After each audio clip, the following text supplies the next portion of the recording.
চাপৰৰ Falimari বৰ্মনপাৰাত Morrell পুলিচিঙৰ ঘটনা। পৰকীয়া প্ৰেম কৰি 2 সন্তানৰ মাতৃ আৰু এজন যুৱকক ঘৰতেই ধৰা পেলাই শাহুৱেকে।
শাহুৱেকে গাঁৱৰ ৰাইজক খবৰ দিয়াতে গাঁৱৰ ৰাইজে ঘৰৰ ভিতৰত বিচাৰি অৱশেষত বাকচত সোমাই থকা প্ৰত্যক্ষ কৰে।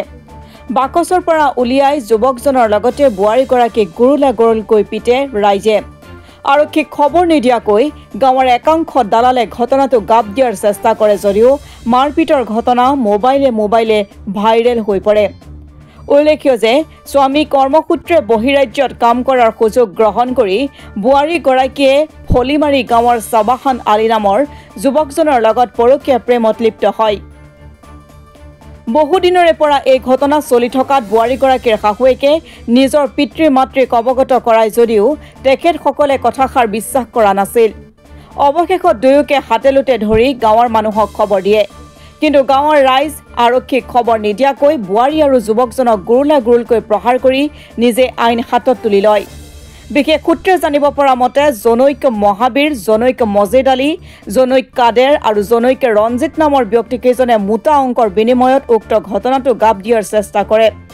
এতিয়া প্ৰশ্ন হয়, উক্ত গাঁওখনত গাঁওৰক্ষী বাহিনীৰ লোক থকাৰ পিছতো আৰক্ষীয়ে খবৰ নোপোৱাৰ আঁৰৰ ৰহস্য কি, সেয়াহে হৈ পৰিছে নুবুজা সাঁথৰ। ফলিমারি বর্মন্দির আমার বেটার বউটা ধরা পড়ছে, নিজের হাতে ধরা পড়ছে। বেলেগ লড়া লইয়া গেছে, আমার লড়া তো আর ঘরতে নাই, আমার লড়া ছাড়িয়ে বেলেগ লড়া লইয়া গেছে। আর আমার মা বাবা তো বিশ্বাসে নকরে, আমার কথা বিশ্বাসে নকরে, মরে দুধ দেয় বলে শাশুড়িটাই বেয়া, শাশুড়িটাই বলে ভাল নয়, এটা পেয়ে আমার ফাঁসাইছে। আরেকবারও বিচার করি এখানে মরে দুধ দিছে। ওর বাবা কইছে যদি আমার বেটি যদি এঙ্কা হয় তাহলে আমার হাতখিনি কাটি ফেলে দিন, আর বেসুম আমি গ্যাসের ফিঙ্গার দিবার। আমি না জানুম যে আজকে এই ঘটনাটা হবো। গ্যাসের ফিঙ্গার দিয়ে 12টা বাজাত আইসুম আমি ঘরত। পাছত 1টা বাজাত ওই আমার গুরুর ঘরতে কৈছে যে তুই প্রসাদখিনি খেয়ে যা। মা আমি না খাং, পিছত খাং আর কি, বউটা ঘর স্কুলের পর আহিলে পিছত খাং আর কি। আমি তাৰপিছত আহিয়া দেখুন এনেকা ঘটনা। ঘরতে এইখিনি দরজাটা এইখিনি আছে, প্রচুর গল্প করে আছে। মদের বোতলও আছে ওতে। আপাটা খবর দিছে, খবর দিয়ে কিনি মদের বোতল আনছে। আর আমার নাইটাটা, ডাঙার নাইটাটা, ওইটা কি করছে, যাতো চান আনবি, বেটাটা কৈছে কিয় চান আনিম, কি করবি, দারু খাবি, না খাং, হয় খাবি, এই তো নাই তাইকে আপাটা। আমি ধরছুম, মানুষ ডাকাই আনি ফেলে ঘরে দুয়ার সত্য তোর ঘরত মানুষ সামাইছি, না সামাই, নাই মানুষ, বারবার একটা কায়দা পাইছ দুষাদুষি করিয়া, না দেখুন খালি আমি একটু নকম, দেখুন খালি আমি ঠান্ডাবার না দিয়া তারপর পালাখান মারি দিয়ে ফেলে আপি খান গেল ওর বাবাক ডাকাইয়া আনিতে এলা তালাটা না খুলে, পাছতে মাতবরটা আহি ফেলে তালাটা খুলি দিছে, তালা খুল ঘরতে আমি ঢুকি। আপিটা গেছে বাবাক ফোন করিবা গেছে, রাস্তা থেকে ফোন করে দিছে যে ঘরত ডাঙার বাক্স আছে, ডাঙার বাক্সের ভিতৰত সন্ধ্যা চাৰিওফালে মানসিক দিয়াও দিয়া ফেলাইছে। তেতিয়া বাক্সৰ ভিতৰত ঠান্দাইছে যে তালা খুলি দিছে